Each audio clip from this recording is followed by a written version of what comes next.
नमस्कार, मैं Sunil Kumawat future wheel online platform में आप सभी का हार्दिक स्वागत है।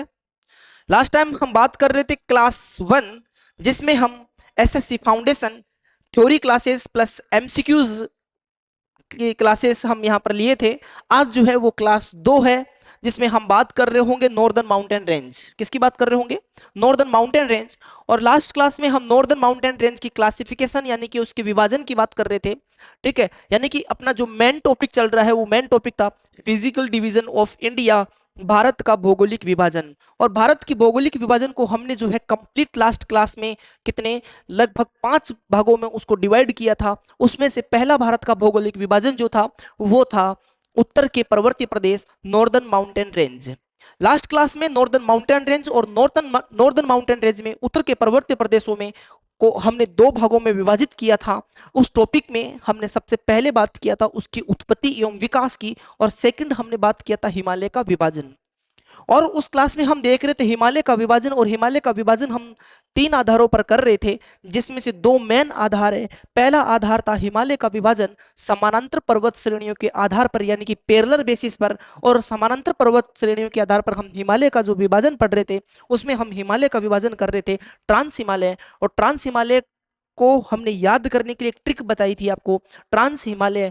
ठीक है, जो भारत का क्या है वो कालजा है, और कालजा से हमने ये याद किया था कि ट्रांस हिमालय जो है, ठीक है, उसको 3 भागों में बांटा जाता है। पहली जो है वो काराकोरम, दूसरी लद्दाख, और तीसरी क्या है? जास्कर। क्या है मेरे प्यारे बच्चे? जास्कर है। उसके बाद में हम बात कर रहे हैं ग्रेट हिमालय की यानी कि महान हिमालय की। और नेक्स्ट जो तीसरा जो पार्ट था समानांतर पर्वत श्रेणी के आधार पर हिमालय का, वो है लघु या मिडिल हिमालय। ठीक है, लघु या मध्य हिमालय। और उसके बाद में जो है एक था शिवालिक। उसके बाद में हमने जो है नदियों के आधार पर यानी कि प्रादेशिक विभाजन हिमालय का किया था। और प्रादेशिक विभाजन में हमने हिमालय को जो है, ठीक है, नदियों को आधार बनाया था। किसको आधार बनाया था? नदियों को आधार बनाया था। मेरे प्यारे बच्चे, यदि आपने जो है इस ये वाली क्लास से पहले यदि पहले वाली क्लास नहीं लिया, तो आप जो है सबसे पहले वो क्लास देखिएगा। उसके बाद में आप इस टॉपिक को इंटरलिंक कर पाओगे कि सर यहाँ पर क्या पढ़ा रहे हैं।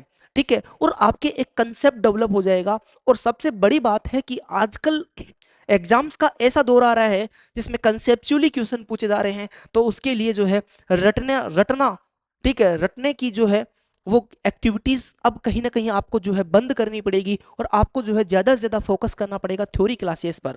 तो आइए शुरुआत करते हैं मेरे प्यारे बच्चे नॉर्दर्न माउंटेन रेंज। और नॉर्दर्न माउंटेन रेंज में हम सबसे पहले बात कर रहे होंगे हिमालय पर्वत की उत्पत्ति एवं विकास। हम बात कर रहे होंगे, ठीक है, नॉर्दर्न माउंटेन रेंज में हिमालय पर्वत की उत्पत्ति एवं विकास।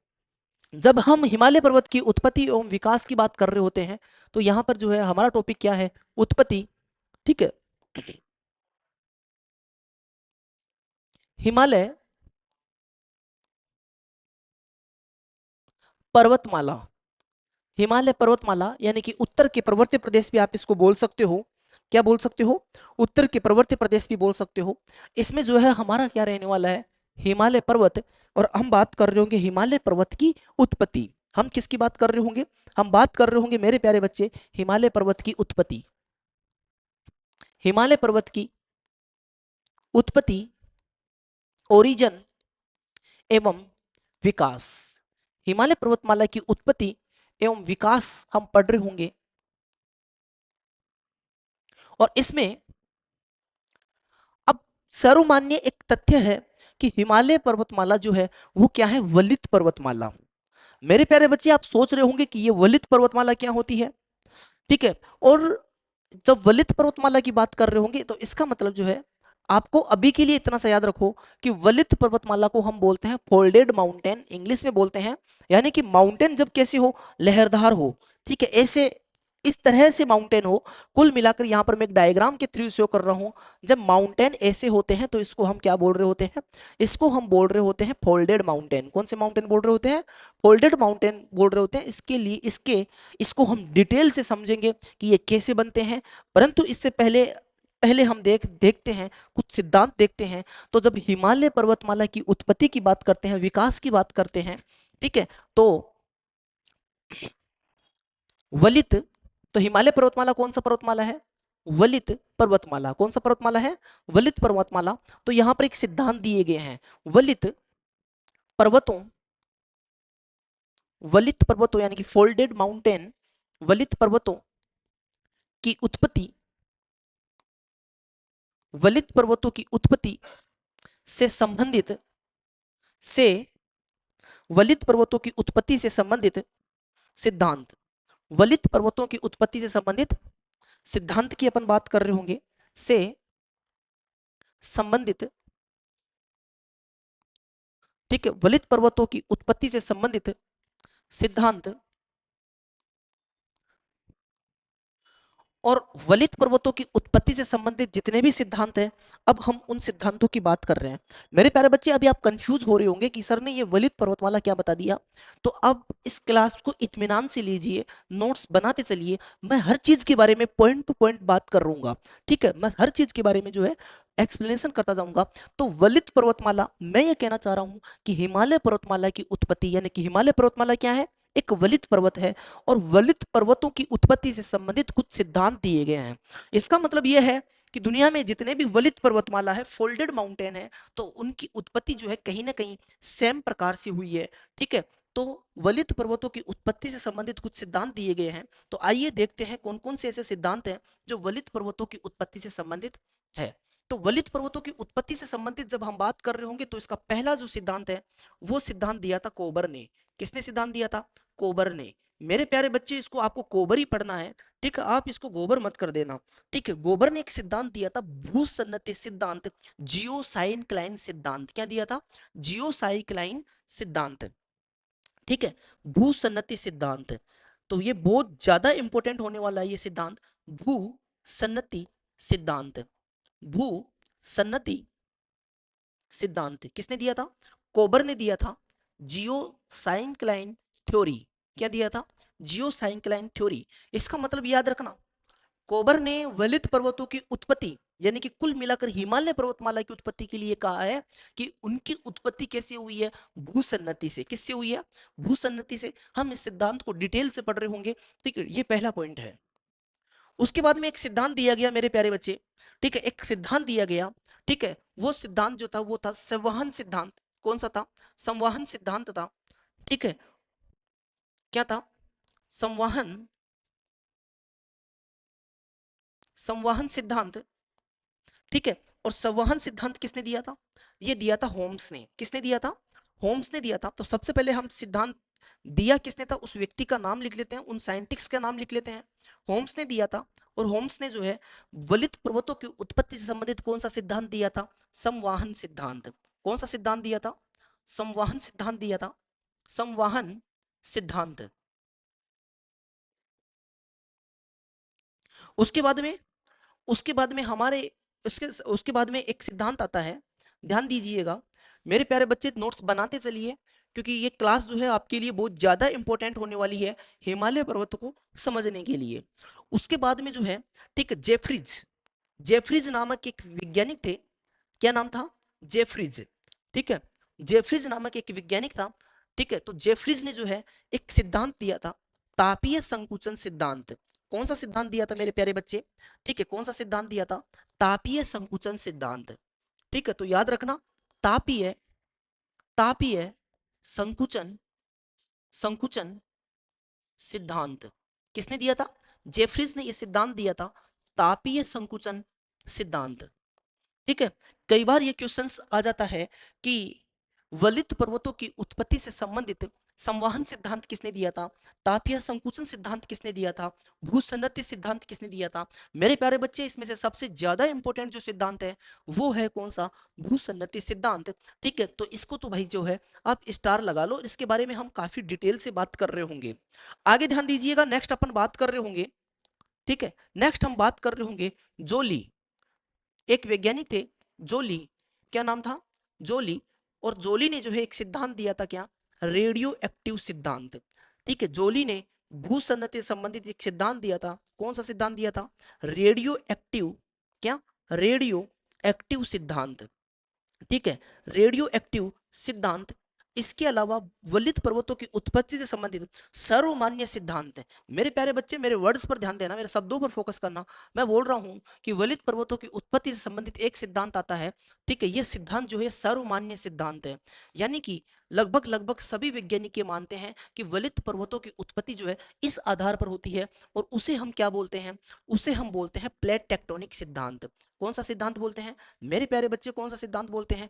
प्लेट टेक्टोनिक, प्लेट टेक्टोनिक सिद्धांत, ठीक है। टेक्टोनिक, प्लेट टेक्टोनिक सिद्धांत, ठीक है। कौन सा सिद्धांत बोलते हैं? प्लेट टेक्टोनिक सिद्धांत बोलते हैं, ठीक है। आगे अपन बात कर रहे होंगे, डिटेल से अपन पढ़ रहे होंगे, ठीक है। तो एक सिद्धांत किसने दिया था? कोबर ने। किसने दिया था? कोबर ने। कोबर का एक सिद्धांत था भूसन्नति सिद्धांत। होम्स ने कौन सा सिद्धांत दिया था? संवहन सिद्धांत। कौन सा सिद्धांत दिया था? संवहन सिद्धांत। और जेफ्रीज ने जो है, ठीक है, कौन सा सिद्धांत दिया था? कौन सा सिद्धांत दिया था? तापीय संकुचन सिद्धांत। इसके अलावा जोली ने जो है वो कौन सा सिद्धांत दिया था? रेडियो एक्टिव सिद्धांत। मेरे प्यारे बच्चे, सबसे बड़ी जो है वलित पर्वतों की उत्पत्ति से संबंधित सिद्धांतों को याद रखना भी कहीं ना कहीं एक जो है वो काफी मशक्कत करनी पड़ती है। तो आप एक सिद्धांत याद रखना, सबसे पहले याद रखना कि एक सिद्धांत आया था प्लेट टेक्टोनिक सिद्धांत, प्लेट विवर्तनिक सिद्धांत। हिंदी में इसको क्या बोलते हैं? हिंदी में इसको बोलते हैं प्लेट विवर्तनिक सिद्धांत, ठीक है। प्लेट क्या होती है, विवर्तनिक क्या होती है, हम सारी चीजों के बारे में डिटेल से चर्चा कर रहे होंगे। प्लेट विवर्तनिक सिद्धांत, ठीक है। कौन सा सिद्धांत है? प्लेट विवर्तनिक सिद्धांत, ठीक है। प्लेट टेक्टोनिक सिद्धांत की हम बात कर रहे होंगे। ये सर्वमान्य सिद्धांत है, इसलिए हम इसको डिटेल से पढ़ रहे होंगे, ठीक है। आप जोली के रेडियो एक्टिव सिद्धांत को कैसे याद रखोगे कि जोली जोली, ठीक है। आपने गाना तो सुना ही होगा मेरे प्यारे बच्चे, जोली जोली, ठीक है। जोली जोली एक गाना है, ठीक है, जो रेडियो पर लंबे समय तक बजता था, बजा था, ठीक है। जोली जोली गाना, तो जोली जोली गाने से क्या याद रखोगे? रेडियो, क्योंकि जोली जोली गाना किस पर बजा था? रेडियो पर। तो जब जब आपके दिमाग में गाना आ जाए, कौन सा गाना आ जाए मेरे प्यारे बच्चे? जोली जोली, ठीक है। तो करते रहना भाई, जोली जोली, ठीक है, जोली जोली। और जोली जोली किस पर बजता है? ठीक है, रेडियो पर। किस पर बजता है? रेडियो पर। तो इससे आप याद रखना रेडियो एक्टिव, ठीक है। जेफ्रीज, तो जेफ्रीज को आप लास्ट का पॉइंट याद रखना, फ्रिज। क्या याद रखोगे मेरे प्यारे बच्चे? फ्रिज याद रखना। और फ्रिज में जो है थर्मल जो है टेम्परेचर जो है उसका क्या होता है? संकुचन होता है। जो चीज मान लो ज्यादा फैली हुई रहती है, फ्रिज में ठंडी हो जाती है, तो उसका क्या हो जाता है? संकुचन हो जाता है। तो यहां पर आप क्या बोलोगे? तापीय संकुचन, तापीय संकुचन, ठीक है। तो फ्रिज से आप याद रखना तापीय संकुचन। होम्स, लास्ट में होम्स के आगे क्या है? संवहन, ठीक है। क्वेश्चन आ जाए कि संवहन सिद्धांत किसने दिया था, तो ऐसा ऐसा व्यक्ति देखना इसमें से जिसका जो है लास्ट में क्या आ रहा हो? से आ रहा हो। तो होम्स का कौन सा सिद्धांत है? संवहन, ठीक है। और कोबर का कौन सा सिद्धांत? भूसन्नति, ठीक है। तो ध्यान देना, हम जो है गोबर, गोबर जो गाय भैंसों का, गायों का जो गोबर होता है वो किस में डालते हैं? वो किसी खड्डे में डालते हैं। किस में डालते हैं? खड्डे में। और मेरे प्यारे बच्चे, जो भूसन्नति होती है, जियोसाइनक्लाइन होती है, वो भी क्या होता है? एक गड्ढा ही होता है। अभी हम इसके बारे में डिटेल से बात कर रहे होंगे, आपको अच्छे से समझ में आ जाएगा। एक गड्ढा होता है, जियोसाइक्लाइन, भूसन्नति बोलते हैं उसको। क्या बोलते हैं? भूसन्नति। और उसमें हम क्या डालते हैं? ठीक है, उसमें जो है किसान लोग जो है वो क्या डालते हैं? गायों का गोबर डालते हैं। तो इससे याद रखना कोबर, कोबर से क्या याद रखोगे? भूसन्नति, ठीक है। कोबर को क्या कर देना? गोबर कर देना। क्या कर देना? गोबर कर देना मेरे प्यारे बच्चे, ठीक है। ये सिर्फ याद करने के लिए है, ठीक है। आगे बढ़ते हैं। तो उम्मीद है आपको वलित पर्वतों की उत्पत्ति से संबंधित सारे सिद्धांत याद हो जाएंगे। एग्जाम्स में यहां से कहीं ना कहीं क्वेश्चन पूछा ही जाता है, ठीक है। आगे बढ़ते हैं। नेक्स्ट नेक्स्ट आगे चलते हैं अपन। तो आगे ध्यान देना, हम बात कर रहे होंगे सबसे पहले कोबर का भूसन्नति सिद्धांत। मेरे प्यारे बच्चे, हम किसकी बात कर रहे होंगे? सबसे पहले वलित पर्वतों की उत्पत्ति से संबंधित कोबर का, किसका? कोबर की अपन बात कर रहे होंगे, ठीक है। कोबर का जियोसाइक्लाइन थ्योरी, क्या बोल रहे होंगे अपन? जियो साइन क्लाइन थ्योरी, कोबर की जियोसाइन क्लाइन थ्योरी, ठीक है। कोबर की जियोसाइन क्लाइन थ्योरी, ठीक है। ये अपन इसमें बात कर रहे होंगे कोबर, ठीक है। आगे ध्यान दीजिए, तो इसकी डिटेल से हम देखते हैं। सबसे पहले हम बात कर रहे होंगे कि भूसन्नति क्या होती है, ठीक है। तो सबसे पहले अपन क्या बात कर रहे होंगे? भूसन्नति क्या होती है, ठीक है। भू सन्नति, ठीक है। हम इसकी कई बार चर्चा कर रहे होंगे, हम कई बार पढ़ रहे होंगे कि जियोसाइनक्लाइन क्या होती है, भूसन्नति क्या होती है, ठीक है। चाहे हम फिजिकल डिवीजन में, यानी कि जो इंडिया की फिजिकल डिवीजन में किसी भी पार्ट की बात करें, तो हम बार बार रिपीट कर रहे होंगे भूसन्नति। क्या रिपीट कर रहे होंगे? भूसन्नति। तो आइए अब हम जानते हैं भूसन्नति क्या होता है। सबसे पहले हम एक डायग्राम के थ्रू समझते हैं, ठीक है। एक डायग्राम के थ्रू समझते हैं कि मान लो ये पूरा स्थल भाग है, ये स्थल खंड है, और यहाँ पर ऐसा कुछ धसा हुआ पार्ट है। ठीक है, आप इसको थोड़ा ध्यान से देखिए, इस डायग्राम को ध्यान से नजर डालिए। ठीक है, हम ये बात कर रहे होंगे ये वाला पार्ट जो है, ठीक है, इसमें पानी भरा होगा, इसमें क्या है, इसमें पानी है। ठीक है, यानी कि ये सागर का भाग है, जलीय भाग है। मेरे प्यारे बच्चे कौन सा भाग है, ये जलीय भाग है। अपन क्या समझ रहे हैं, अपन समझ रहे हैं कि सर ये भूसन्नति क्या होती है। ठीक है, तो ध्यान देना, ये कौन सा भाग है, इसको हम बोल रहे होंगे जलीय भाग। कौन सा भाग हो रहा है, जलीय भाग। तो सीधा सा बात है, ठीक है, यानी कि स्थल भाग, ठीक है, स्थल भाग जो है ऐसा कुछ स्ट्रक्चर बन रहा है। ठीक है, ये स्थल भाग है, और इसके नीचे ये डीप जा रहा है, किस जा रहा है, ये डीप जा रहा है। तो ये वाला दोनों पार्ट क्या हो गए, स्थल खंड हो गए। ठीक है, तो इसका मतलब ये वाला पार्ट कौन सा हो गया, कि सर ये स्थल भाग है। क्या है ये, स्थल भाग है, स्थल खंड है। ठीक है, तो यहां पर मैं लिख देता हूं लैंड मास, यानी कि स्थल खंड। ठीक है, इसको क्या बोल रहे होंगे, स्थल खंड बोल रहे होंगे। मेरे प्यारे बच्चे ये भी कौन सा पार्ट है, ये भी स्थल खंड वाला पार्ट है, स्थल खंड। ठीक है, इसका मतलब आपको देखकर ये लग रहा होगा कि सर कुछ भी हो, ये जलीय भाग जो है वो चारों ओर से किससे घिरा हुआ है, पानी से घिरा हुआ है। मेरे प्यारे बच्चे किससे घिरा हुआ है, पानी से घिरा हुआ है। तो अब आगे आइए ध्यान देते हैं, हम इसकी डेफिनेशन की बात करते हैं, भूसन्नति क्या होती है, भूसन्नति क्या होती है। तो ध्यान देना, ठीक है, ऐसा जलीय भाग, भूसन्नति क्या होती है, ऐसा जलीय भाग, ऐसा जलीय भाग। अब आपको क्या लगता है, जो चीज चारों तरफ से स्थल से घिरी हुई है, ठीक है, लैंड से घिरी हुई है, तो वो क्या होगा, वो छिछला होगा, सैलो होगा, यानी कि बहुत ज्यादा छिछला, बहुत ज्यादा गहरा भाग नहीं होगा, तो छिछला होगा। क्या होगा, छिछला। अपन क्या बोल रहे होंगे इसको, छिछला। छिछला को इंग्लिश में बोलते हैं अपन, ठीक है, क्या बोलते हैं इंग्लिश को, सैलो, सैलो बोलते हैं। ठीक है, तो ये कैसा भाग होगा, ये होगा छिछला। इसके अलावा ये कैसे होगा, ये जलीय भाग कैसा होगा, संकरा होगा। ठीक है, नैरो होगा। क्या होगा, नैरो होगा, जिसको बोलते हैं ना थोड़ा संकीर्ण। कैसा होगा, संकीर्ण होगा, नैरो होगा। ठीक है, और इसके अलावा ये कैसे होगा, ये लंबाई में विस्तृत होगा। ठीक है, लेंथ होगी इसकी, लंबाई। ठीक है, लंबाई क्या होगी, ज्यादा होगी, तो हम यहां पर लिख देते हैं लंबाई में विस्तृत, लंबाई में विस्तृत। तो ध्यान देना, ऐसी वाटर बॉडीज, ऐसी वाटर बॉडीज है, ठीक है, जो क्या होगी, छिछला होगा, यानी कि सेलो। क्या बोल रहे होंगे अपन इसको, सेलो। ठीक है, क्या है, सेलो, संकरा होगा, यानी कि नैरो होगा, और लंबाई में मेरे प्यारे बच्चे क्या होगा, विस्तृत होगा, लंबाई में क्या होगा, विस्तृत होगा।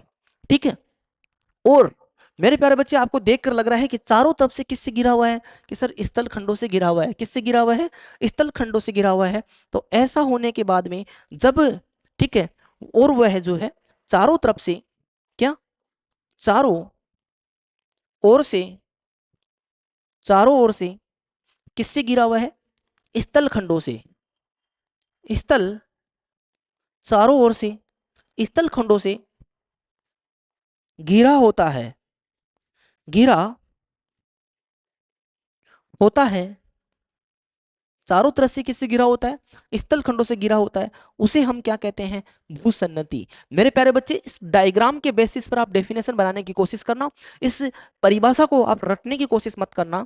ठीक है, तो डायग्राम क्या बोल रहा है, डायग्राम में मैंने आपको बताया कि ये जलीय भाग है। कौन सा भाग है, जलीय भाग है जी। इस जलीय भाग को देखकर ही, और चारों तरफ इसके क्या है, स्थल खंड, चारों तरफ क्या है, स्थल खंड, चारों तरफ क्या है मेरे प्यारे बच्चे, स्थल खंड है। आगे मैं क्या बोल रहा था, कि जो जलीय भाग है ये क्या है, ये जलीय भाग जो है ये क्या है, सकरा है। ये क्या है, सकड़ा है। सकड़ा का मतलब सैलो है। ठीक है, बहुत ज्यादा डीप नहीं है, गहरा नहीं है।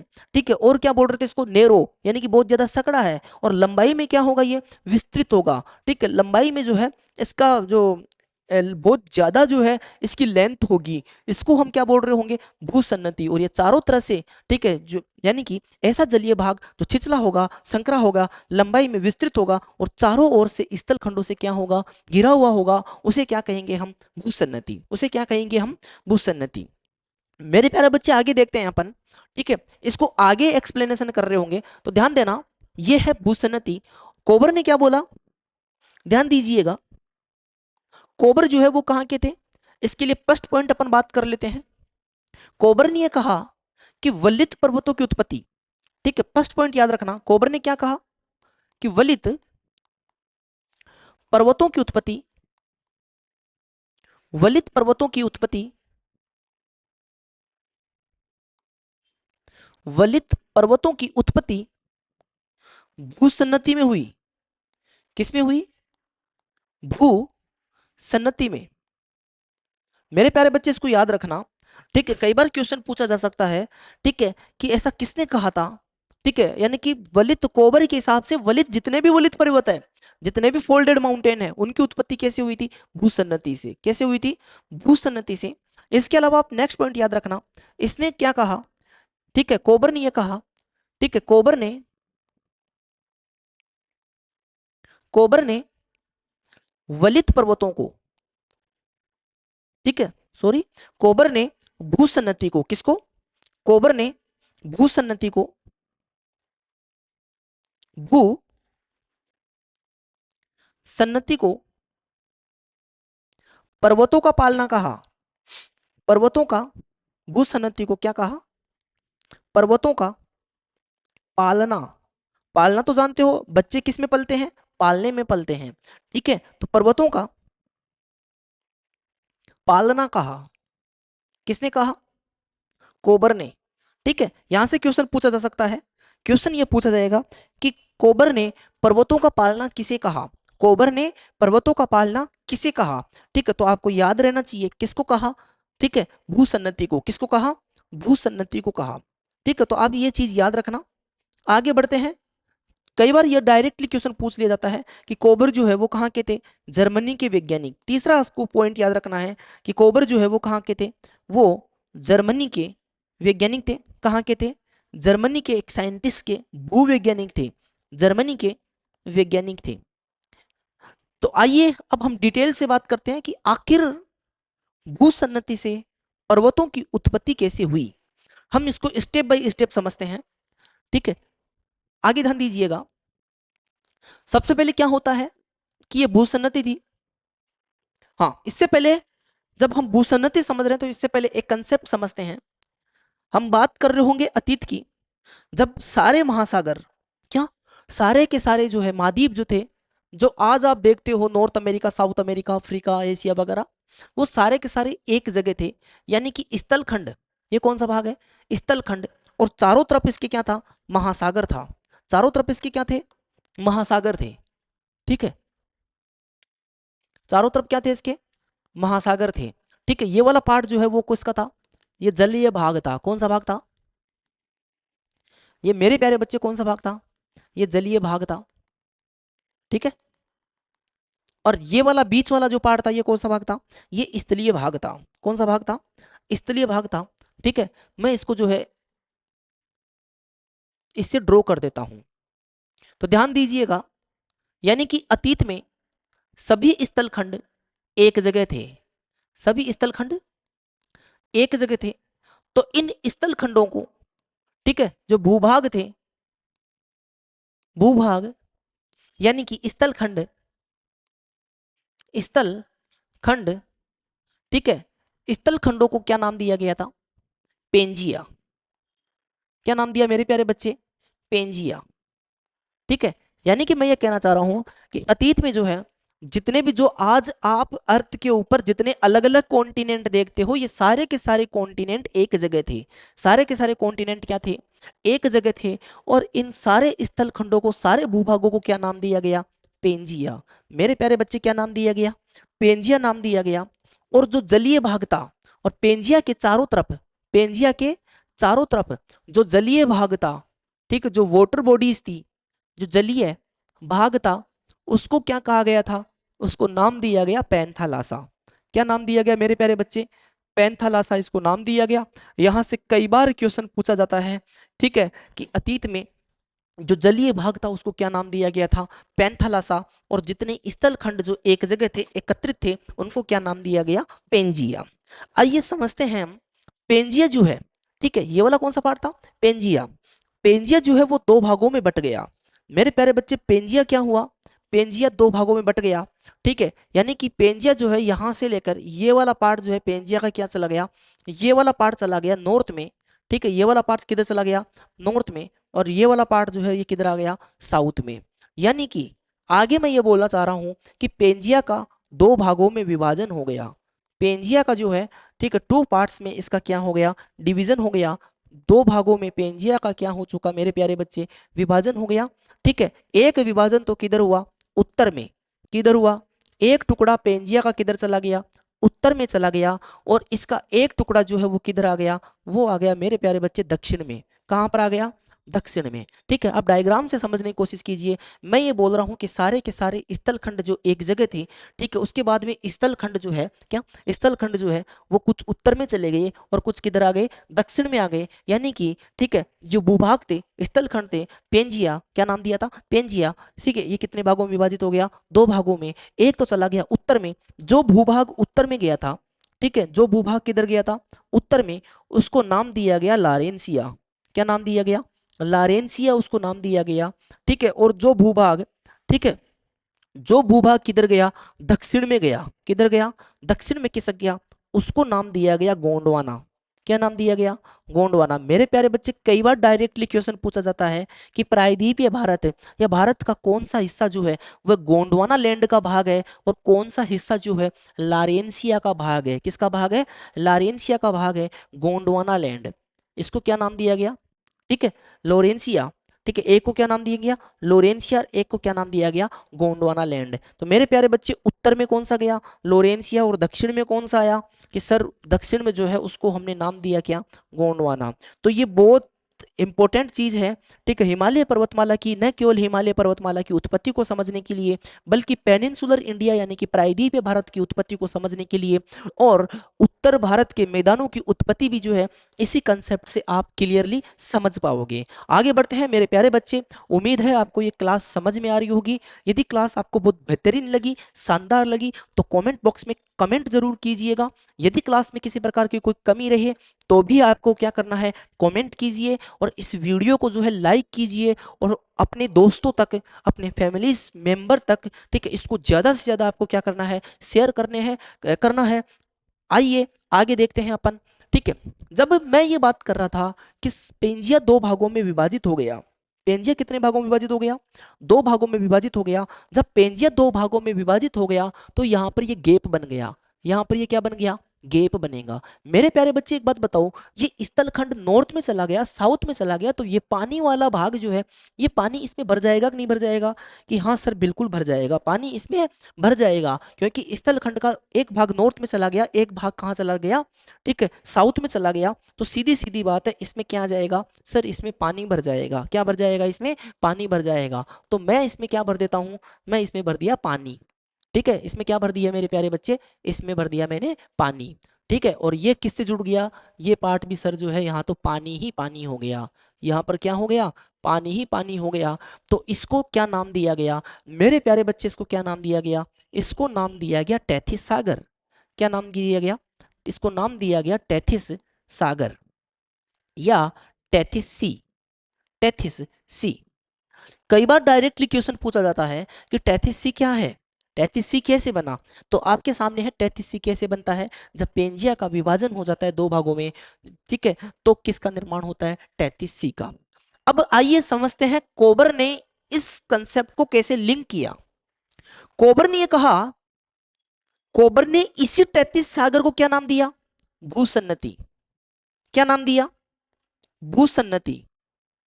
ठीक है, यानी कि कोबर ये कह रहा है कि ये टेथिस जो है, ये टेथिस महासागर जो है, यही क्या है, यही भूसन्नति है। यही क्या है, भूसन्नति है। ठीक है, यानी कि यही जियोसाइक्लाइन है। यही क्या है, जियोसाइक्लाइन है। आइए आगे समझते हैं इसी कंसेप्ट को। इसी कंसेप्ट को कोबर क्या बोल रहा है, कोबर ने, अब देखो भैया, अब कोबर ये क्या कह रहा है, कोबर ये कह रहा है कि कुछ ऐसी स्ट्रक्चर बन रहा है, कुछ ऐसा क्या बन रहा है, स्ट्रक्चर बन रहा है। ठीक है, जो ये वाला स्ट्रक्चर बन रहा है, ठीक है, जो ये वाला स्ट्रक्चर बन रहा है, अब आपको ये लग रहा होगा कि सर बीच में जो झुकाव है, बीच में ये वाला जो झुकाव है, कि सर ये क्या है, ये है टेथिस सागर। ठीक है, ये क्या है, ये 33 सागर है। आपको समझ में आया कि नहीं आया, कैसे 33 सागर बना? तो इसका मतलब जो है, ये एक तरफ ये वाला पार्ट जो है ये क्या होगा, ये लोरेंसिया हो गया, और ये वाला पार्ट क्या होगा, गोंडवाना लैंड। ये वाला पार्ट क्या होगा, गोंडवाना लैंड। अभी भी आप कंफ्यूज हो तो चलिए वापस एक बार देखते हैं कि देखो भाई, देखो जैसे ही ये भूभाग जो है नॉर्थ में गया तो इसको क्या बोला अपन ने, इसको क्या बोला मेरे प्यारे बच्चे, इसको हमने बोला लोरेंसिया, और ये वाला क्या था, गोंडवाना लैंड, और बीच में ये क्या हो गया, 33 सागर। बीच में ये क्या हो गया, झुका हुआ पार्ट हो गया 33 सागर। देखो ऐसा पार्ट पड़ रहा है, इधर वाला लोरेंसिया, इधर वाला क्या, गोंडवाना लैंड, बीच में एक झुकाव है। ठीक है, तो चलिए इसको हम आगे बढ़ाते हैं, आगे बढ़ाते हैं। इसको क्या नाम दिया, इसको उसने कहा 33 सागर। क्या कहा इसको, 33 सागर। अब प्यारे बच्चे 33 सागर जो है ये किससे भरा होगा, पानी होगा कि नहीं होगा, कि हाँ सर बिल्कुल पानी होगा इसमें। इसमें पानी कहाँ से आएगा मेरे प्यारे बच्चे, इसमें पानी कहाँ से आएगा, कि सर इसमें पानी जो है वो कहाँ से आएगा, पैंथालासा से। कहाँ से पानी आएगा, पैंथालासा से। तो इसको क्या नाम दिया, 33 भूसन्नति। कोबर ने इसको क्या नाम दिया, 33 सागर या 33 भूसन्नति। 33 भूसन्नति, 33 जियो साइन क्लाइन, 33 जियो साइन क्लाइन। ये वाला पार्ट जो है ये क्या बन गया, ये बन गया लारेंसिया। ठीक है, लारेंसिया बोलो, या जो है इसको अपन बोलेंगे लारेंसिया। क्या बोलेंगे मेरे प्यारे बच्चे, इसको हम बोलेंगे लारेंसिया। ठीक है, और इसको हम बोलेंगे गोंडवाना। क्या बोलेंगे, गोंडवाना। ठीक है, आपको समझ में आ रहा होगा। ठीक है, आगे ध्यान दीजिए, ये कोबर ये पहली स्टेप बताता है। कोबर कोबर क्या बोलता है आगे, कि लोरेंसिया से, ठीक है मेरे प्यारे बच्चे, आपको पता है कि हिमालय की अपोहा तंत्र की, चाहे सिंधु नदी की बात करें, चाहे हम सतलुज की बात करें, चाहे ब्रह्मपुत्र की बात करें, ये नदियां पहले किस में गिरती थी, 33 सागर में गिरती थी। किस में गिरती थी, 33 सागर में गिरती थी। इसके अलावा प्रायद्वीपीय भारत यानी कि पेनिनसुलर इंडिया की जितनी भी नदियां जो थी वो किस में गिरती थी, वो भी 33 सागर में आती थी। किधर आती थी, 33 सागर में आती थी। एक कैसे आती थी, ठीक है, तो ध्यान दीजिए, देखो यानी कि इस वाले पार्ट की नदियां भी पहले जो है, मान लो ये दोनों डिवीजन अलग, दोनों भाग अलग अलग हो गए, बीच में 33 सागर बन गए, तो ये वाला कौन सा था, लोरेंसिया। ये वाला कौन सा था, लोरेंसिया। तो लोरेंसिया की नदियां भी किधर आ रही है, 33 सागर में। और ये वाला कौन सा था, गोंडवाना लैंड। तो गोंडवाना लैंड की नदियां भी किस में आ रही है, कि सर ये नदियां भी जो है 33 सागर में आ रही है। तो मेरे प्यारे बच्चे, मैं ये बोल रहा हूं कि जो है लगातार क्या हो रहा था, सेकंड स्टेप में, सेकंड पार्ट में ये क्या बोलते हैं, कोबर कहता है, कोबर क्या कहता है, कोबर यह कहता है कि लोरेंसिया से, कहां से, लोरेंसिया से और गोंडवाना लैंड से। ठीक है, लोरेंसिया से जो है ये नदियां कहाँ आकर गिरती थी, ये नदियां जो है क्या, ये नदियां आकर कहाँ गिरती थी, 33 सागर में। ठीक है, यानी कि इधर क्या था मेरे प्यारे बच्चे, इधर गोंडवाना लैंड था, और इधर क्या था, लोरेंसिया थे। तो लोरेंसिया से और गोंडवाना लैंड से ये नदियां जो है ये आकर कहाँ गिरती थी, ये नदियां आकर गिरती थी 33 भूसन्नति में। मेरे प्यारे बच्चे कहाँ गिरती थी, 33 भूसन्नति में। ठीक है, इसको आप याद रखना, ये आके गिरती थी 33 जियोसाइन क्लाइन में। ठीक है, तो एक बात बताइए, जब नदियां गिर रही होगी तो नदियां जो है वो क्या लेकर आएगी, अवसाद। नदियां क्या लेकर आएगी, अवसाद। यहां से खेल शुरू होता है हिमालय पर्वतमाला की उत्पत्ति की। ये नदियां जो है वो क्या लेकर आती है, सेडिमेंट्स। क्या लेकर आती है, सेडिमेंट्स लेकर आती है। अब मेरे प्यारे बच्चे, जब लगातार ये नदियां, ठीक है, ये लगातार ये नदियां जो है ये सेडिमेंट्स लेकर आएगी और 33 महासागर में गिरेगी। किस में डालेगी, 33 महासागर में गिरेगी, तो अवसादों का जमाव बढ़ेगा। धीरे धीरे अवसादों का जमाव क्या होगा, बढ़ेगा। कि हाँ सर, लगातार जो है नदियां अवसाद लेकर आएगी, तो 33 महासागर में, 33 भूसन्नति में अवसादों का जमाव बढ़ेगा। अवसादों का क्या बढ़ेगा, जमाव बढ़ेगा। तो भाई साहब, इस भूसन्नति में जो है भार बढ़ेगा कि नहीं बढ़ेगा, बिल्कुल जो है कि सर जो है धीरे धीरे भूसन्नति का भार में क्या होती गई, वृद्धि होती गई। जब भूसन्नति के भार में वृद्धि होगी तो ये नीचे वाला जो पार्ट है ये धंसता चला जाएगा। नीचे वाला पार्ट क्या हो जाएगा, ये धस जाएगा। मेरे प्यारे बच्चे, अवसादों के भार से, किससे, अवसादों के भार से जो है ये जो है भूसन्नति और क्या हो जाएगी, धस जाएगी। भूसन्नति और क्या हो जाएगी, धस जाएगी। तो मैं क्या बोल रहा हूं कि भूसन्नति में, ठीक है, 33 भूसन्नति में नदियों के द्वारा क्या जमा किए गए, अवसाद जमा किए गए। जब ये अवसादों का जमाव बढ़ेगा, जब ये अवसादों का क्या होगा, जमाव बढ़ेगा, तो भूसन्नति का भार भी क्या होगा, बढ़ेगा। तो मेरे प्यारे बच्चे, भूसन्नति का भार बढ़ेगा, क्या, भूसन्नति सन्नति का जब भार बढ़ेगा तो भूसन्नति का अवतलन होगा। मेरे प्यारे बच्चे, भूसन्नति का क्या होगा कि सर भूसन्नति का अवतलन होगा। और भूसन्नति का जब अवतलन बढ़ेगा, अवतलन का मतलब ये वाला पार्ट नीचे जाएगा, ये वाला पार्ट कहाँ जाएगा, नीचे जाएगा। तो थर्ड डायग्राम जो है वो कैसा बन रहा होगा, थर्ड डायग्राम जो है ऐसा कुछ इस प्रकार बन रहा होगा। यहाँ पर ध्यान दीजिए, यहाँ पर जो है ये भूसन्नति जो है वो नीचे जा रही है। मेरे प्यारे बच्चे, भूसन्नति लगातार नीचे जाती जाएगी, भूसन्नति जो है धीरे धीरे क्या जाती जाएगी, नीचे जाती जाएगी। तो मैं ये कह रहा हूँ कि लगातार अवतलन हो रहा है, तो अवतलन होगा तो संकुचन होगा कि नहीं होगा। पहले जो है भूसन्नति फैले हुई थी। मेरे प्यारे बच्चे, ऐसे समझने की कोशिश करना कि ये वाला जो है ये क्या थी, 33 महासागर था। इसमें जब भार बढ़ जाएगा तो ये कैसा हो जाएगा, ऐसे पिचक जाएगा। ठीक है, ये ऐसे नीचे नीचे गर्त बन जाएगा। क्या बन जाएगा, गर्त बन जाएगा। ठीक है, तो यहाँ पर देखो जब अवतलन बढ़ा तो संकुचन बढ़ेगा कि नहीं बढ़ेगा, कि सर बिल्कुल बिल्कुल आप बहुत शानदार पढ़ा रहे हो। ठीक है, ये संकुचन क्या होगा, ये संकुचन बढ़ेगा। ठीक है मेरे प्यारे बच्चे, उम्मीद है आपको ये क्लास पसंद आ रही होगी। जब भूसन्नति का संकुचन जो है बढ़ेगा, संकुचन क्या होगा, बढ़ता जाएगा। ठीक है, तो दोनों, ये दोनों वाले पार्ट, इसका मतलब दोनों वाले पार्ट जो है ये पास में आएंगे कि नहीं आएंगे, कि हाँ सर दोनों अग्रभाग। तो इसको देखो, मेरी बात ध्यान समझना, इसको जो है कोबर इसको नाम देता है अग्रभाग। कोबर कोबर इसको क्या नाम देता है, अग्रभाग। ये किसका था, लारेंसिया का था। किसका था, लारेंसिया का अग्रभाग था।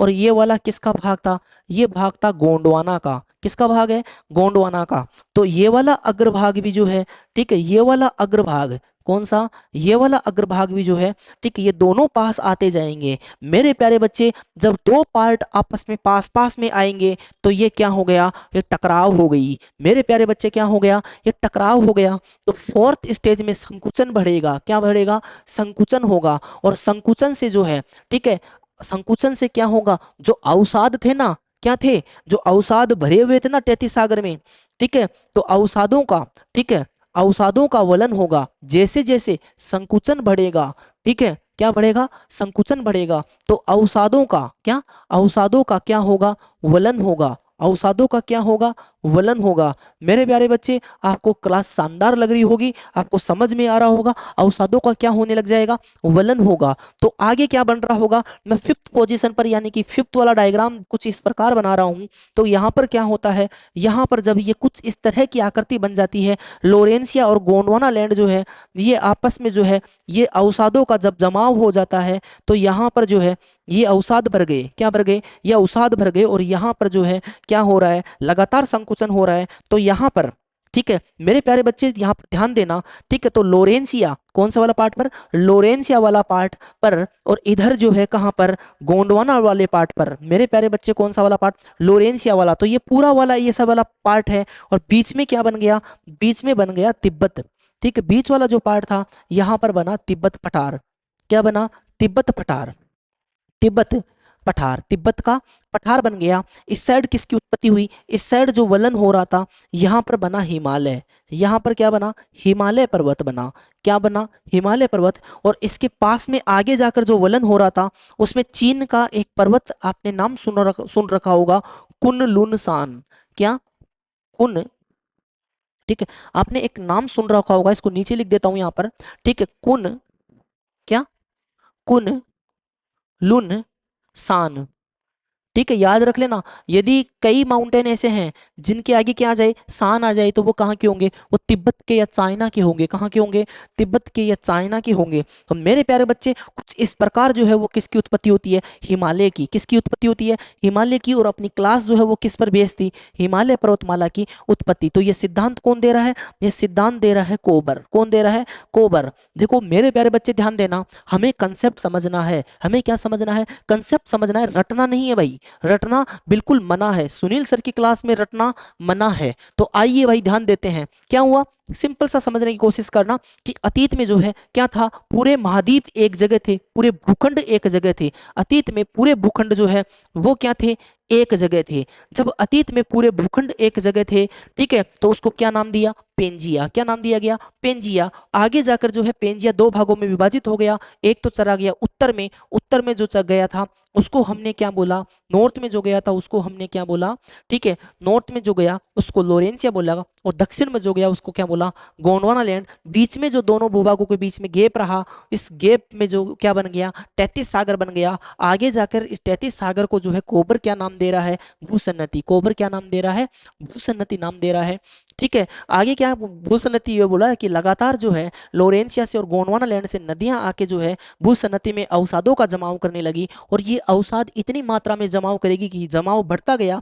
जब जमाव बढ़ेगा तो तैतीस सागर का भार बढ़ेगा, यानी कि तैतीस सागर जो है वो लचक जाएगा। क्या? अरे भाई, बोझ बढ़ेगा अवसादों का तो हर चीज लचक जाएगी। ठीक है, तो भार बढ़ेगा तो लचक जाएगा, और उसका क्या हो जाएगा? अवतलन हो जाएगा। जब अवतलन हो जाएगा तो संकुचन बढ़ेगा, और संकुचन होगा तो अवसादों का क्या होगा? वलन हो जाएगा। मेरे प्यारे बच्चे, अवसादों का क्या हो जाएगा? वलन हो जाएगा। इस प्रकार जो है एक तरफ तो जो है हिमालय पर्वतमाला की उत्पत्ति होती है, और यहाँ पर जो है किसके? तिब्बत के पठार की उत्पत्ति होती है, और एक तरफ जो है चीन का कौन सा पर्वत बनता है? कुनलुन सान। कौन सा बनता है? कुनलुन सान। इस क्लास को कुछ इस तरह ही समझने की कोशिश कीजिएगा। ठीक है, इस तरह ही इसको समझने की कोशिश कीजिएगा। ये कौन सा सिद्धांत था? ये था कोबर का भूसन्नति सिद्धांत, जो किसकी व्याख्या करता है? ये व्याख्या करता है हिमालय पर्वत की उत्पत्ति का। आगे हम बात कर रहे होंगे प्लेट टेक्टोनिक सिद्धांत की। मेरे प्यारे बच्चे, आगे हम किसकी बात कर रहे होंगे? आगे हम बात कर रहे होंगे प्लेट टेक्टोनिक सिद्धांत। तो आइए देखते हैं प्लेट टेक्टोनिक सिद्धांत। जब हम प्लेट टेक्टोनिक सिद्धांत की बात कर रहे होते हैं, ठीक है, जब हम किसकी बात कर रहे होते हैं? प्लेट टेक्टोनिक सिद्धांत की बात कर रहे होते हैं, तो प्लेट टेक्टोनिक सिद्धांत में, ठीक है, प्लेट टेक्टोनिक सिद्धांत, प्लेट टेक्टोनिक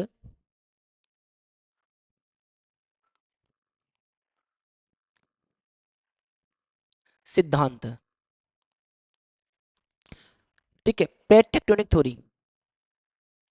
मेरे प्यारे बच्चे, मैं बार बार ये कह रहा हूं आपको, मैं समझाने की कोशिश कर रहा हूं कि कोबर के भूसन्नति सिद्धांत के बाद में, चाहे वो होम्स का संवहन सिद्धांत हो, चाहे वो तापीय संकुचन सिद्धांत जेफ्रीज का हो, चाहे वो जो है जोली जोली किसका? रेडियो एक्टिव सिद्धांत हो, जोली जोली का रेडियो एक्टिव सिद्धांत हो, ये सारे के सारे सिद्धांत जो है बहुत, ठीक है, मतलब इतने बहुत ज्यादा इंपॉर्टेंट नहीं है।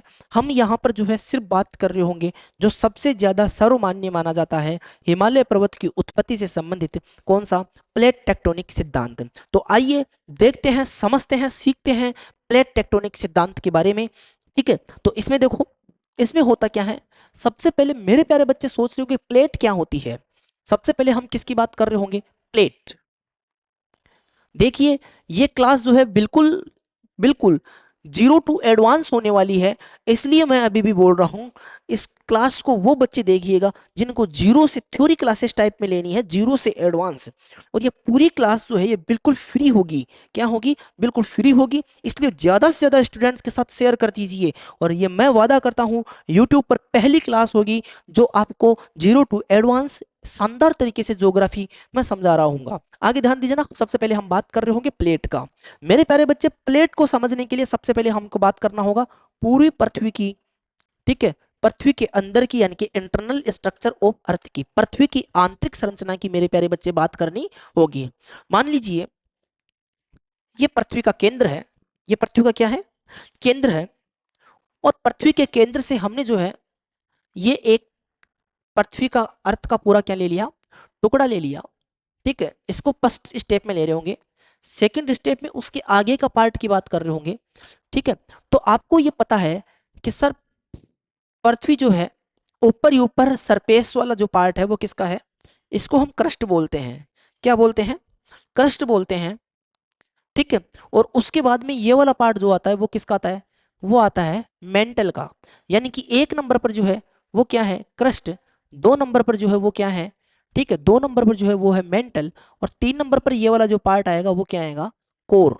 पृथ्वी का कौन सा पार्ट आ गया? कोर। तो कुल मिलाकर आप इस पर नजर डालिए मेरे प्यारे बच्चे, यहाँ पर कुछ ऐसा स्ट्रक्चर बन चुका है, कुछ ऐसा स्ट्रक्चर बन गया, ध्यान देना। ठीक है, ये वाला पार्ट जो है ये किसका होगा? ऊपर वाला क्रस्ट का होगा। ये किसका होगा? मेंटल का होगा। और ये किसका होगा? कोर का होगा। किसका होगा? कोर का होगा। तो आइए ठीक है, इसको यहां पर थोड़ा बड़ा रूप करके इसको समझने की कोशिश करते हैं। ठीक है, इसको बड़ा रूप करके इसको समझने की कोशिश करते हैं। ऊपर वाला पार्ट किसका है? क्रस्ट। ऊपर वाला पार्ट किसका है? क्रस्ट। बीच वाला पार्ट किसका है? मेंटल। और एक कौन सा आता है? कोर। तो आइए देखते हैं कुछ इस तरह से। ये वाला पार्ट जो है वो है क्रस्ट का। किसका है? क्रस्ट का। कि सर आप तो जो है प्लेट टेक्टोनिक पढ़ा रहे हो, फिर आप बीच में ही कहाँ पर घुस गए? इंटरनल स्ट्रक्चर ऑफ अर्थ के। तो मेरे प्यारे बच्चे, मैं बात कर रहा हूँ कंसेप्ट की। मैं आपको बिल्कुल सीक्वेंस से समझाने का प्रयास कर रहा हूँ। और ठीक है, रेगुलर रूप से आप बने रहिए। ठीक है, इस क्लास को जो है अभी जज मत कीजिए, रेगुलर रूप से कंटिन्यू क्लास दो पहले। ठीक है, देखो ध्यान दीजिएगा, ये वाला पार्ट को अपन क्या बोल रहे होंगे? क्रस्ट। मेरे प्यारे बच्चे क्या बोल रहे होंगे? क्रस्ट बोल रहे होंगे। ठीक है, अपन इसको बोल रहे होंगे क्रस्ट। उसके बाद में ये वाला जो पार्ट आएगा इसको अपन बोल रहे होंगे मेंटल। क्या बोल रहे होंगे? मेंटल। ये जो मानव, जो मनुष्य मेंटल होता है, वैसा कोई मेंटल नहीं है इसमें। ठीक है, इसको हम बोल रहे होंगे मेंटल। ठीक है, उसके बाद में ये वाला जो पार्ट आएगा इसको हम क्या बोल रहे होंगे? कोर। क्या बोल रहे होंगे मेरे प्यारे बच्चे? इसको हम बोल रहे होंगे कोर। ठीक है, तो आगे आइए समझने का प्रयास करते हैं। तो पृथ्वी की आंतरिक संरचना को, किसको? पृथ्वी की आंतरिक संरचना को कितने भागों में विभाजित किया जाता है? 3 भागों में विभाजित किया जाता है, क्रस्ट, मेंटल और कोर। ठीक है, अपना टॉपिक क्या चल रहा है? टॉपिक चल रहा है, हम समझने का प्रयास कर रहे हैं कि प्लेट क्या होती है। क्या? प्लेट क्या होती है। तो देखिए, क्रस्ट, मेंटल, कोर की जब बात करते हैं, क्रस्ट, मेंटल, जब कोर की बात करते हैं, तो क्रस्ट को 2 भागों में विभाजित किया जाता है। क्रस्ट को कितने पार्ट्स में डिवाइड किया जाता है? 2 भागों में विभाजित किया जाता है। एक तो है ऊपरी क्रस्ट। क्या है? एक ऊपरी क्रस्ट। ठीक है, तो ये वाला जो पार्ट है इसको हम बोलते हैं ऊपरी क्रस्ट, अपर क्रस्ट। क्या बोलते हैं? अपर क्रस्ट। ठीक है, और एक जो है वो आप इनर क्रस्ट बोल दो। ठीक है, या लोअर क्रस्ट। लोअर क्रस्ट, ऊपरी क्रस्ट और निचला क्रस्ट। ठीक है, यानी कि अब हम किसको क्लासिफाई, हम जो है 2 भागों में डिवाइड करेंगे। किसको? क्रस्ट को। किसको? क्रस्ट को। इसको क्या बोल रहे होंगे? इसको बोल रहे होंगे ए। इसको नाम दे देते हैं यहां पर ए। इसको नाम दे देते हैं बी। ठीक है, क्या नाम दे देते हैं इसको? बी। ठीक है, तो ध्यान दीजिएगा मेरे प्यारे बच्चे, ध्यान दीजिएगा, क्रस्ट को 2 भागों में विभाजित कर दिया। ठीक इसी प्रकार जो है हम मेंटल को भी 2 भागों में विभाजित कर रहे होंगे। मेंटल को कितने भागों में विभाजित कर रहे होंगे? 2 भागों में। और मेंटल को भी सिंपल क्लासिफिकेशन है। ठीक है, ऊपरी मेंटल और निचला मेंटल, यानी कि अपर मेंटल। क्या बोल रहे होंगे? अपर मेंटल और इनर मेंटल। ठीक है, क्या बोल रहे होंगे? इनर मेंटल, ऊपरी मेंटल और नीचे वाला मेंटल। यानी कि इसको हम बात कर रहे होंगे कि ये सी वाला पार्ट है और ये पार्ट जो है ये किसका है? डी वाला पार्ट। उसके बाद में मेरे प्यारे बच्चे आगे जाकर कोर को भी हम 2 भागों में विभाजित कर रहे होंगे। इसको हम बोल रहे होंगे ई और इसको बोल रहे होंगे अपन एफ। क्या बोल रहे होंगे? एफ बोल रहे होंगे। यानी कि कोर को भी जो है हम कितने भागों में विभाजित कर रहे हैं? कोर को भी 2 भागों में। एक तो जो है वो क्या है? अपर, अपर कोर। और एक वाला जो पार्ट आएगा वो कौन सा आएगा? Inner core. क्या आएगा? एक आएगा इनर कोर। मेरे प्यारे बच्चे, यहां पर आप बने रहिए और बिल्कुल इत्मीनान से क्लास लीजिए। ठीक है, ध्यान से नोट्स बनाते चलिए। हम बात कर रहे थे क्रस्ट को 2 भागों में विभाजित किया गया, अपर कोस्ट, अपर क्रस्ट, ऊपर वाला क्रस्ट, नीचे वाला क्रस्ट, मेंटल, अपर मेंटल और इनर मेंटल कोर। ठीक है, अपर कोर और इनर कोर। ध्यान दीजिए बच्चे, सर हम तो प्लेट पढ़ रहे हैं तो आप ये क्यों बता रहे हो? ये आप सोच रहे होंगे। तो ध्यान दीजिएगा, जब हम बात करते हैं अपर क्रस्ट की, मेरे प्यारे बच्चे किसकी बात करते हैं? जब हम बात करते हैं अपर क्रस्ट की, जब हम बात करते हैं लोअर क्रस्ट की और अपर मेंटल की। किसकी? अपर मेंटल की। तो तीनों ही पार्ट, यानी कि ये कौन सा पार्ट था? एक को अपन क्या बोल रहे थे? अपर क्रस्ट, इनर, यहां तक का जो पार्ट है। ठीक है, मैं इसको ऐसे कुछ ड्रॉ कर देता हूं। ठीक है, इसको अपन यू समझने की कोशिश कर रहे होंगे कि ये वाला जो कंप्लीट पार्ट है यहां से लेकर यहां तक अपर क्रस्ट, यानी कि पूरा क्रस्ट आ गया। और मेंटल का ऊपर वाला मेंटल वाला, यानी कि अपर मेंटल, इसको हम बोल रहे होंगे लिथोस्फीयर। मेरे प्यारे बच्चे क्या बोल रहे होंगे इसको हम? सर इसको हम बोल रहे होंगे लिथोस्फीयर, ठीक है, अपर मेंटल वाला पार्ट, ठीक है। और इसको कंबाइंड रूप से हम क्या बोल रहे होंगे, ध्यान दीजिएगा, मैं इन तीनों को यहां पर कनेक्ट कर रहा हूँ, किस किस को, ठीक है, एक तो क्रस्ट वाले दोनों पार्टों को और एक किसको कर रहा हूँ, ठीक है, अपर मेंटल को। इसको हम कहते हैं लिथोस्फीयर। क्या कहते हैं, लिथोस्फीयर, ठीक है, लिथोस्फीयर यानी कि स्थल मंडल। मेरे प्यारे बच्चे आगे जब भी दिमाग में आए स्थल मंडल, तो स्थल मंडल का मतलब आप क्या समझ रहे होंगे, स्थल मंडल का मतलब आपको यह समझना है कि सर ये जो है क्रस्ट और ऊपरी मेंटल से मिलकर बना होता है। किससे मिलकर बना होता है, ऊपरी क्रस्ट को, क्या ऊपरी क्रस्ट, निचला क्रस्ट और एक क्या, ठीक है, अपर मेंटल, इसको मिलकर क्या बना होता है, स्थल मंडल। ठीक है, तो जब जब कोई पूछ ले या कहीं क्वेश्चंस आ जाए या कहीं पर जो है बात हो, तो स्थल मंडल का मतलब क्या होता है, स्थल मंडल का मतलब मैं आपको बता चुका हूं। उसके बाद में कि सर ये नीचे वाला मेंटल नहीं ले रहे हो क्या, तो ध्यान दीजिएगा, जब हम बात करते हैं किसकी, जब हम बात करते हैं इनर मेंटल की, किसकी बात कर रहे होते हैं, जब हम इनर मेंटल की बात कर रहे होते हैं, ठीक है, किसकी, इनर मेंटल की बात कर रहे होते हैं, तो स्थल मंडल के जस्ट नीचे इसको हम बोल रहे होंगे एस्थेनोस्फेयर, दुर्बलता मंडल। क्या बोलते हैं, दुर्बलता मंडल। ठीक है, तो मेरे प्यारे बच्चे दुर्बलता मंडल कौन सा पार्ट है, कि सर इनर मेंटल को हम क्या बोलते हैं, दुर्बलता मंडल। ठीक है, तो मैं इसको पूरे को ब्लैक कर देता हूं, ठीक है, इसको मैं यहां पर जो है, यहां पर मैं कर रहा हूं ब्लैक, ठीक है, दुर्बलता मंडल को मैं क्या कर रहा हूं, मैं इसको कर रहा हूं पूरे को ब्लैक कर रहा हूं। मेरे प्यारे बच्चे डायग्राम बनाते जाना, देखो मैं बोल रहा हूं कि मैप और डायग्राम्स जो है वो पूरी ज्योग्राफी की जान है, पूरी ज्योग्राफी की क्या है, जान है। तो प्लीज, ठीक है, जैसे जैसे आप नोट्स बनाते जा रहे हो तो डायग्राम जरूर बनाते जाना। ये वाला पार्ट कौन सा है, कि सर ये जो है ये दुर्बलता मंडल है, ये हमारे को आ गया, दुर्बलता मंडल क्या है, दुर्बलता मंडल है एथेनो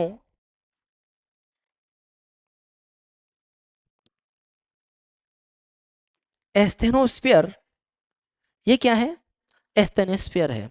मेरे प्यारे बच्चे यहां पर ध्यान देना, जब हम स्थल मंडल की बात कर रहे होगे तो सामान्यतः, हालांकि इसके जो किलोमीटर या डिस्टेंस होगी वो अलग अलग जगह अलग अलग होगी, ठीक है, तो इसको सामान्यतः हम लेते हैं 100 से 200 किलोमीटर। कितने किलोमीटर की है, मेरे प्यारे बच्चे के सरफेस से जो है ये 100 से 200 किलोमीटर मोटा होता है स्थल मंडल। कई जगह इसका डेटा लिया जाता है 150 किलोमीटर भी, ठीक है। आप अभी के लिए सिर्फ इतना मान के चलिए कि 100 से 200 किलोमीटर होता है, एग्जैक्टली डेटा जो है हम ले रहे होंगे जब हम बात कर रहे होंगे इंटरनल स्ट्रक्चर ऑफ अर्थ, पृथ्वी की आंतरिक संरचना जब हम पढ़ रहे होंगे उसके साथ हम इसको अच्छे से डिटेल से पढ़ रहे होंगे। मेरे प्यारे बच्चे अब तक इस कंसेप्ट को देखकर आपको यूं लग रहा होगा कि सर स्थल मंडल तो जो है वो तैर रहा है, फ्लोटिंग कर रहा है दुर्बलता मंडल के ऊपर। मेरे प्यारे बच्चे ऊपर वाला पार्ट कौन सा था, ये जो पार्ट था, ये पार्ट था किसका, स्थल मंडल का था सर। किसका पार्ट था, स्थल मंडल का था।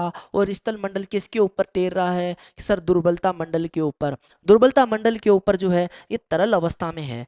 मेरे प्यारे बच्चे ये कौन सी अवस्था में है, ये तरल अवस्था में है, यानी कि लिक्विड सिचुएशन में है। इतना सा याद रखना, ये कौन सी अवस्था में है, तरल अवस्था में। इसका मतलब स्थल मंडल जो है, क्या स्थल मंडल जो है वो किसके ऊपर तैर रहा है, वो तैर रहा है दुर्बलता मंडल के ऊपर। मेरे प्यारे बच्चे किसके ऊपर तैर रहा है, दुर्बलता मंडल के ऊपर तैर रहा है। तो ध्यान दीजिए, मैं यहाँ पर आपको ये समझाने का प्रयास कर रहा हूँ कि स्थल मंडल, क्या ये पूरा स्थल मंडल का जो पार्ट है, ठीक है, पूरा किसका पार्ट है, स्थल मंडल का पार्ट है। तो स्थल मंडल जो है वो किसके ऊपर तैर रहा है, वो तैर रहा है इस काली काली वाली पट्टी के ऊपर, यानी कि दुर्बलता मंडल के ऊपर तैर रहा है। किसके ऊपर तैर रहा है, दुर्बलता मंडल के ऊपर। तो आइए अब समझते हैं हम प्लेट क्या होती है।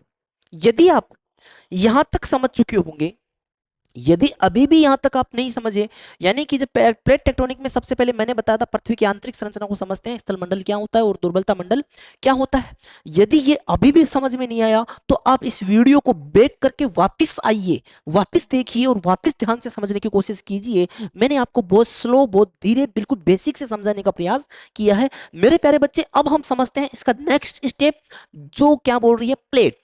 ठीक है, यानी कि अब हम बात कर रहे होंगे प्लेट क्या होती है। आइए देखते हैं प्लेट क्या होती है। ठीक है, इसके बारे में जब बात कर रहे होते हैं प्लेट क्या होती है, तो देखिए भाई, इसी डायग्राम से मैं डेफिनेशन निकालने का प्रयास कर रहा हूँ। इसी डायग्राम से मैं क्या निकालूंगा, डेफिनेशन। तो देखो, मैं कह रहा हूं कि प्लेट जो है, क्या प्लेट, प्लेटें किसकी बनी होती है, स्थल मंडल की बनी होती है। प्लेट किसकी बनी होती है, स्थल मंडल की बनी होती है। प्लेट किसकी बनी होती है, स्थल मंडल की बनी होती है, बनी होती है, जो, ठीक है, स्थल मंडल की बनी होने का मतलब है क्रस्ट और ऊपरी मेंटल, क्रस्ट और ऊपरी मेंटल, ठीक है, जो दुर्बलता मंडल के ऊपर, किसके ऊपर, दुर्बलता मंडल, एस्थोनोस्फीयर, दुर्बलता मंडल के ऊपर, एस्थोनोस्फीयर के ऊपर, दुर्बलता मंडल के ऊपर संचलन करती है। ठीक है, दुर्बलता मंडल के ऊपर क्या करती है, संचलन करती है। मेरे प्यारे बच्चे, ये टर्म बहुत ज्यादा इंपॉर्टेंट है। क्या करती है, संचलन करती है। मैं इसको इंग्लिश में बोल रहा हूं मूवमेंट। मूवमेंट किसके ऊपर मूवमेंट कर रही है, एस्थोनोस्फीयर के ऊपर क्या कर रही है, मूवमेंट कर रही है। कौन मूवमेंट कर रहा है, स्थल मंडल। कौन मूवमेंट कर रहा है, स्थल मंडल। इसका मतलब प्लेट जो है वो किसकी बनी होती है, स्थल मंडल के क्या होते हैं, छोटे छोटे टुकड़े होते हैं। क्या होते हैं, छोटे छोटे टुकड़े होते हैं। और वो किसके ऊपर तैर रही है, वो तैर रही है दुर्बलता मंडल के ऊपर। यानी कि दुर्बलता मंडल के ऊपर ये क्या करती है, संचलन करती है। क्या करती है, संचलन करती है। अब आप जरा मेरे प्यारे बच्चे आप ध्यान दीजिए, जब हम किसी चीज की बात करते हैं कि कोई चीज मूवमेंट कर रही है, क्या कर रही है, कोई चीज मूवमेंट कर रही है, तो ये मूवमेंट तीन तरह से कर सकती है। देखो, कोई भी चीज जो है वो तीन तरह से मूवमेंट कर सकती है। कैसे, तीन तरह से मूवमेंट कर सकती है। यानी कि कोई मूवमेंट करेगा तो कोई, मान लो ये दो पार्ट है, एक प्लेट ये है और एक प्लेट क्या है, ये है, तो ये दोनों एक दूसरे से क्या जा सकती है, एक दूसरे से दूर जा रही है, दूर जा रही है। कि सर ये दूर क्यों जा रही है, क्योंकि भाई ये किसके ऊपर संचलन कर रही है, दुर्बलता मंडल के ऊपर। और दुर्बलता मंडल क्या है, तरल अवस्था में है। कौन सी अवस्था में मेरे प्यारे बच्चे, तरल अवस्था में है। तो ध्यान दीजिएगा, ठीक है, प्लेटें जो है वो एक दूसरे से दूर जा सकती है, तो प्लेटें भाई एक दूसरे से पास में भी आ सकती है। इसके अलावा प्लेटें जो है आपस में जो है एक दूसरे के रगड़ भी खा के चल सकती है। ऐसे कैसे मूव कर सकती है, ऐसे मूव कर सकती है, एक दूसरे के रगड़ खा के चल सकती है। इसका मतलब ये संचलन तीन प्रकार का होता है मेरे प्यारे बच्चे। According to the plate tectonic theory, ये मूवमेंट जो है, ठीक है, ये थ्री टाइप्स का हो सकता है। कितने टाइप्स का हो सकता है, थ्री टाइप्स का हो सकता है। तो आइए नेक्स्ट स्लाइड में हम इसकी बात करते हैं कि ये संचलन जो है, क्या, ये संचलन जो है, जो ये मूवमेंट हो रहा है, संचलन तीन प्रकार का हो रहा है। ये मूवमेंट कितने प्रकार से हो रहा है, ये मूवमेंट जो है वो तीन प्रकार का हो रहा है। एक मूवमेंट तो हो सकता है जब दो प्लेट, क्या, जब दो प्लेट जो है वो एक दूसरे से दूर जा रही होगी, दो प्लेट एक दूसरे से दूर जा रही होगी। जब दो प्लेट एक दूसरे से दूर जा रही होगी तो इसको हम नाम देंगे अपसारी प्लेट संचलन। क्या नाम देंगे, अपसारी प्लेट। मेरे प्यारे बच्चे, मैं बता चुका हूं कि प्लेट क्या होता है। प्लेट क्या होता है, स्थल मंडल का एक टुकड़ा होता है, स्थल मंडल का एक भूभाग होता है। और स्थल मंडल किसके ऊपर संचलन करता है, दुर्बलता मंडल के ऊपर संचलन करता है। यानी कि प्लेटें जो है स्थल मंडल की बनी होती है, ठीक है, यानी कि क्रस्ट और ऊपरी मेंटल की बनी होती है। और प्लेट जो है वो किसके ऊपर फ्लोटिंग कर रही है, किसके ऊपर तैर रही है, ठीक है, दुर्बलता मंडल के ऊपर। इसका मतलब प्लेटें क्या कर रही है, मूवमेंट कर रही है। आइए देखते हैं मेरे प्यारे बच्चे, ये मूवमेंट तीन तरह से हो सकता है। एक तो जब दो प्लेटें जो है एक दूसरे से क्या हो सकता है, दूर जा सकती है, इसको हम बोलेंगे अपसारी प्लेट संचलन। मेरे प्यारे बच्चे क्या बोल रहे होंगे, इसको हम, इसको बोल रहे होंगे अपसारी प्लेट संचलन, ठीक है। यानी कि इसको हम बोल रहे होंगे डाइवर्जेंट, डाइवर्जेंट प्लेट बाउंड्री, इसको हम बोल रहे होंगे डाइवर्जेंट प्लेट बाउंड्री, ठीक है। सेकंड जो होगा, ठीक है मेरे प्यारे बच्चे, सेकंड जो होगा वो है जब दो प्लेटें एक दूसरे के पास में आ सकती है। दो प्लेटें एक दूसरे के पास में भी आ सकती है, बिल्कुल सर, ये भी कंडीशन बन सकती है। भाई मूवमेंट तो जो है वो दूर जा सकता है, या दो प्लेटें एक दूसरे के पास में आ सकती है। जब दो प्लेटें एक दूसरे के पास में आएगी तो इसको हम नाम देंगे, इसको हम नाम दे रहे होंगे अभिसारी प्लेट संचलन। क्या नाम देंगे मेरे प्यारे बच्चे? अभिसारी प्लेट, अभिसारी प्लेट संचलन, अभिसारी प्लेट संचलन यानी कि कन्वर्जेंट, कन्वर्जेंट प्लेट बाउंड्री। क्या बोल रहे होंगे इसको? इसको हम बोल रहे होंगे कन्वर्जेंट प्लेट बाउंड्री, जब दो प्लेटें एक दूसरे के पास में आ रही है। मेरे प्यारे बच्चे, यहां से एसएससी ने डायरेक्ट क्वेश्चन पूछा है कि प्लेटों का जो संचलन है, मूवमेंट है, 2023 में एक पीवाईक्यूज पूछा था कि प्लेटों का मूवमेंट जो है वो कितने तरह से हो सकता है, तो मैं उसी की बात कर रहा हूं। तो देखो, अपसारी प्लेट संचलन, अभिसारी प्लेट संचलन, और एक जो है मेरे प्यारे बच्चे कौन सा होगा, वो होगा संरक्षी प्लेट या रूपांतरण प्लेट। तीसरा जो होगा कि जब दो प्लेट जो है, क्या दो प्लेट जो है, एक प्लेट मान लो इधर जा रही है और दूसरी प्लेट जो है वो किधर जा रही है, ये दूसरी प्लेट इधर जा रही है, तो बीच में जो है वो क्या लग रहा है, घर्षण लग रहा है। यानी कि एक प्लेट इधर जा रही होगी, एक प्लेट इधर जा रही होगी, तो इसका सीधा सीधा मतलब है यहाँ पर जो है ये कौन सा हो गया, इसको अपन बोलेंगे संरक्षी ट्रांसफॉर्म। ठीक है, संरक्षी प्लेट संचलन। मेरे प्यारे बच्चे क्या बोल रहे होंगे इसको? इसको हम बोल रहे होंगे संरक्षी प्लेट संचलन, यानी कि ट्रांसफॉर्म प्लेट बाउंड्री। क्या बोल रहे होंगे? Transform plate boundary. ठीक है, ट्रांसफॉर्म प्लेट बाउंड्री बोल रहे होंगे। ठीक है, तो प्लेटों का संचलन कितने प्रकार से हो रहा है? तीन प्रकार से हो रहा है। एक कौन सा है? अपसारी प्लेट संचलन। एक कौन सा है? अभिसारी प्लेट संचलन। एक कौन सा है? संरक्षी प्लेट संचलन, ट्रांसफॉर्म प्लेट बाउंड्री। उम्मीद है मेरे प्यारे बच्चे यहां तक आपको मजा आ रहा होगा। ठीक है, आपको क्लास शानदार लग रही होगी। यदि आप फर्स्ट क्लास से अब तक रेगुलर बने हुए हो तो यकीन मानिए आपको क्लास बहुत शानदार समझ में आ रही होगी, ये मुझे पूरा विश्वास है। ठीक है, ये मुझे पूरे विश्वास है कि मेरे जो कोहिनूर है, ठीक है, वो जो है अब एग्जाम ज्योग्राफी जो है वो बिल्कुल जो है ज्योग्राफी में बड़े शिद्दत के साथ में, ठीक है, ज्योग्राफी को ले रहे होंगे। ज्योग्राफी से उनको कोई किसी प्रकार का डर नहीं लगेगा। आइए आगे बढ़ते हैं। हम बात कर रहे थे कि जो है प्लेट जो होती है वो स्थल मंडल का एक टुकड़ा होता है, और वो जो प्लेटें जो है वो दुर्बलता मंडल के ऊपर संचलन करती है, और ये संचलन तीन प्रकार से होता है। फर्स्ट जो है अपसारी प्लेट संचलन, दूसरा अभिसारी प्लेट संचलन, और तीसरा कौन सा था? संरक्षी प्लेट संचलन।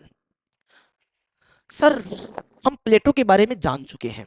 क्या हम प्लेटों के बारे में जान चुके हैं? बिल्कुल हाँ, आपको प्लेटों के बारे में पता चल चुका, प्लेट संचलन कैसे करती है उसके बारे में पता चल चुका। इसी को हम क्या बोल रहे थे? Plate tectonic. क्या बोल रहे थे? Plate tectonic. हाँ मेरे प्यारे बच्चे, जब प्लेट दुर्बलता मंडल के ऊपर यानी कि एस्थेनोस्फीयर के ऊपर मूवमेंट करती है तो इसको अपन क्या बोलते हैं? विवर्तनिक, टेक्टोनिक। क्या बोलते हैं? टेक्टोनिक बोलते हैं। ठीक है, आगे बढ़ते हैं। नेक्स्ट, सबसे पहले हम समझने का प्रयास कर रहे होंगे, हमारा टॉपिक जो चल रहा था वो क्या चल रहा था? हिमालयन माउंटेन रेंज, हिमालय पर्वतमाला की उत्पत्ति, हिमालयन पर्वतमाला की उत्पत्ति। मेरे प्यारे बच्चे, हमने ये बेसिक डिटेल लिया, हमने कोबर का भूसन्नति सिद्धांत समझा। ठीक है, उनका जियो साइक्लाइन थ्योरी की हमने बात किया। उसके बाद में हमने प्लेट और प्लेट विवर्तनिकों को समझा। ठीक है, मिलते हैं एक और बेहतरीन क्लास के साथ। ठीक है, अभी के लिए आप सभी को बहुत बहुत धन्यवाद, और इस वीडियो को ज़्यादा से ज़्यादा शेयर कीजिए। वीडियो को लाइक करना मत भूलना, क्योंकि ये जो लाइक करते हो यही हमारे लिए कहीं ना कहीं मोटिवेशन का काम करता है। ठीक है, थैंक यू सो मच। मिलते हैं क्लास 3 के साथ। Thank you so much.